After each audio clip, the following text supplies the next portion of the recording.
ఇందాక మనం మాట్లాడుకునేటప్పుడు మీరు అన్నారు ఒకే సంవత్సరంలో 3 అంటే ఫస్ట్ సెకండ్ థర్డ్.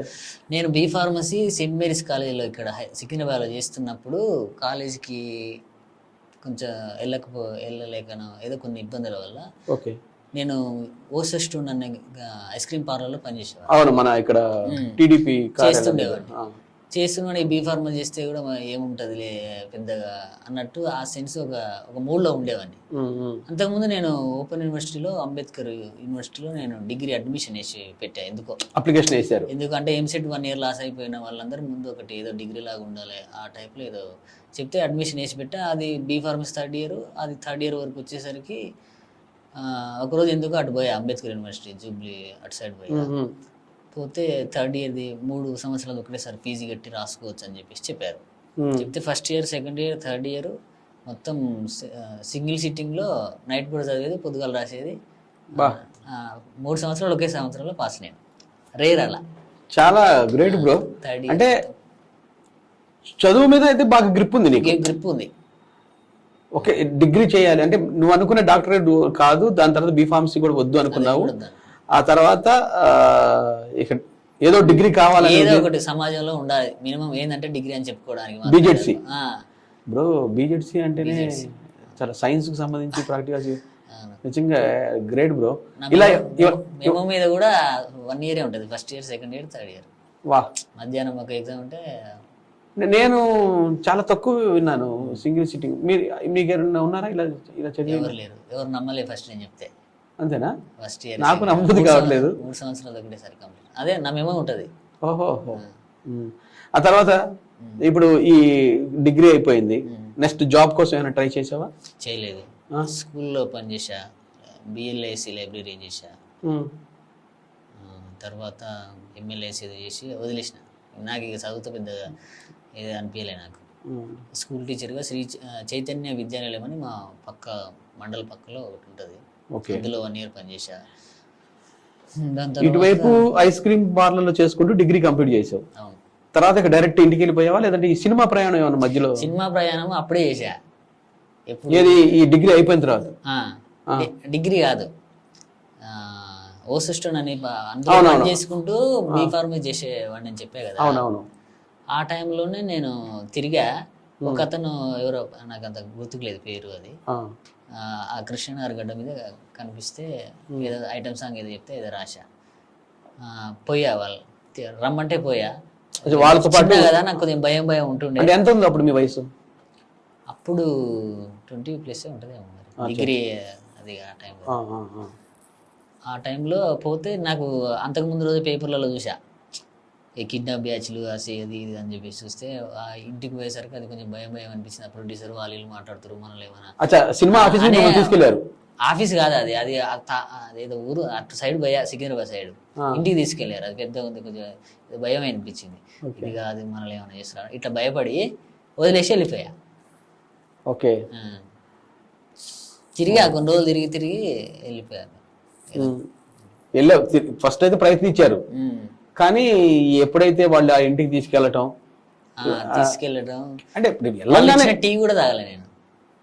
ఇది సినిమా ఆఫీస్ వాళ్ళు ఆ రోజే ఏదో పేపర్లో ఏదో యాడ్ వచ్చింది, ఇలా చెప్పి ఇలా మాయ చేసి కిడ్నీలో అన్ని ఏదో దోసుకుపోతారు అని చెప్పేసి.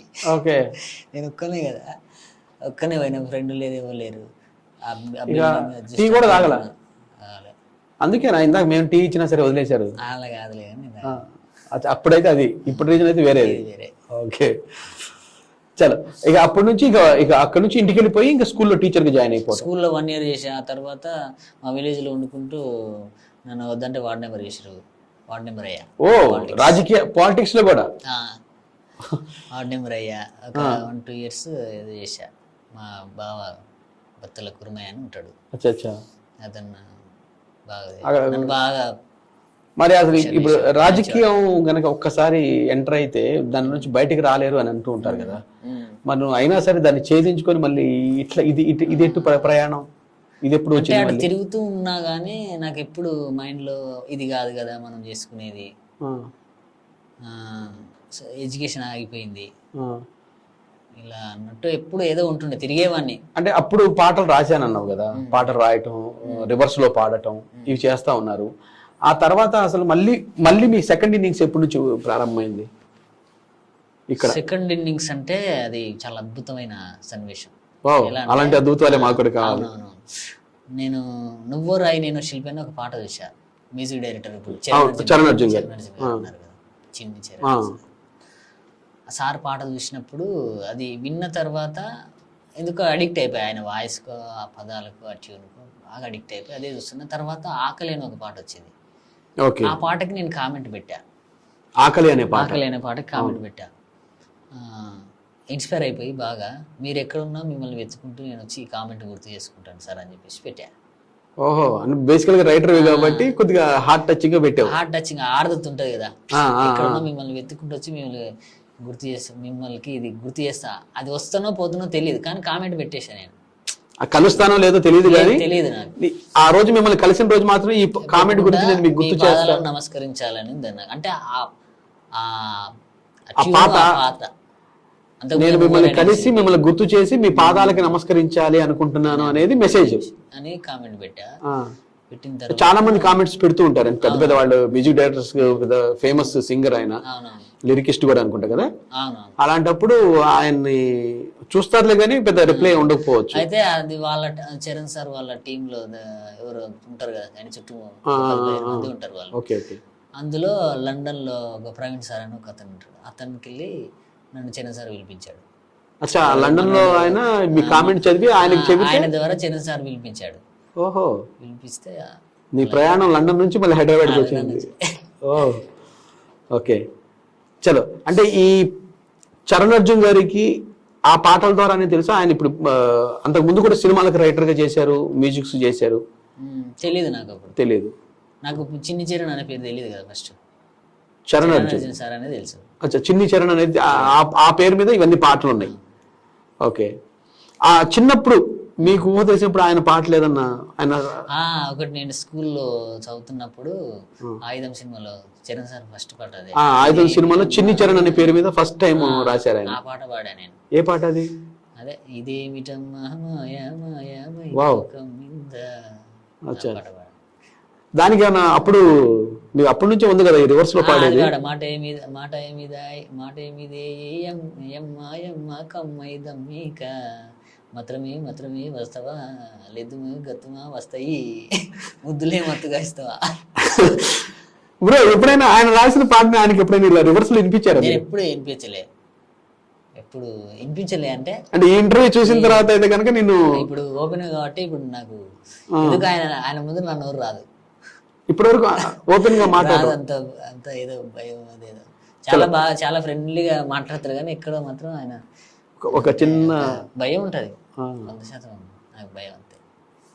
చలో చలో, ఆ కామెంట్ తర్వాత ఇప్పుడు మీకు ఆల్రెడీ లండన్ నుంచి కామెంట్ వాళ్ళ మనిషి చెప్పారు, ప్రవీణ్ సార్ చెప్పారు. ఆ తర్వాత లోపల మనిషి అని మీరు కూడా చేశారు కదా, అందులో 12 పాత్రలు చేశారు మీరు. అవును. సడన్ గా రావడం, కలవడం, ఆ టైంలో లోపల మనిషి పాట చేస్తుంటే అందులో నన్ను కూడా పెట్టి చేయించారు. ఆ ఎండింగ్ లో నేనే పోతుంటా. అవును, ఎండింగ్ లో మాటలు. అప్పటికి మీరు చరణ్ గారి దగ్గర ఉన్నారా? లేరు, అప్పుడే వచ్చా. ఆ రోజే వచ్చారా? ఆ రోజే వచ్చా. రావడమే తెరక్కేశారు. రావడమే చెరువు గట్టిలో చేశారు. అవునవును, అందులో చేశాను. దాని తర్వాత నేను నెంబర్ తీసుకున్నా కదా, వాట్సాప్ ఉంటుంది కదా, అలా వెళ్ళిపోయిన తర్వాత లిరిక్స్ రాసుకొని పెట్టుకున్నా స్టేటస్ లో. వచ్చి కలిసి ఈ ఒక పాట ఆయన రాసిన లోపలి మనిషి అనే పాటలో. ఆ తర్వాత 2-3 days లో మళ్ళీ వస్తానంటే నేను మళ్ళీ పోయి అటు ఉండాలనేది లేదు. ఎప్పుడైతే నాకు మెసేజ్ వచ్చిందో అప్పుడే నా ప్రయాణం మొత్తం ఇక హైదరాబాద్ అని ఫిక్స్ అయిపోయాను నేను. ఎవరు లండన్ లో సారుతో పిలిపించాడని మెసేజ్ నాకు ఇట్లా పెట్టి చెప్పారు. మీరు మ్యారీడా? లేదు. అంటే ఎందుకని? సినిమా వాళ్ళు పెళ్లిళ్ళు చేసుకుంటే అలా కాదు, యాక్చువల్లీ చేసుకుందాం అనుకున్న టైంలో పర్సనల్గా కూడా మనం అనుకున్నది కదా, ఆ పెయిన్తో ఉన్నప్పుడు ఇక జీవితంలో ఇంకేముంది చేసేది, పెళ్లి చేసుకుంటే పని అయిపోతుంది కదా టైంలో అనుకొని ఒక సంబంధం కూడా నేను చూసుకున్నా ఆ టైంలో. అంటే మా బాబాయ్ నరసింహ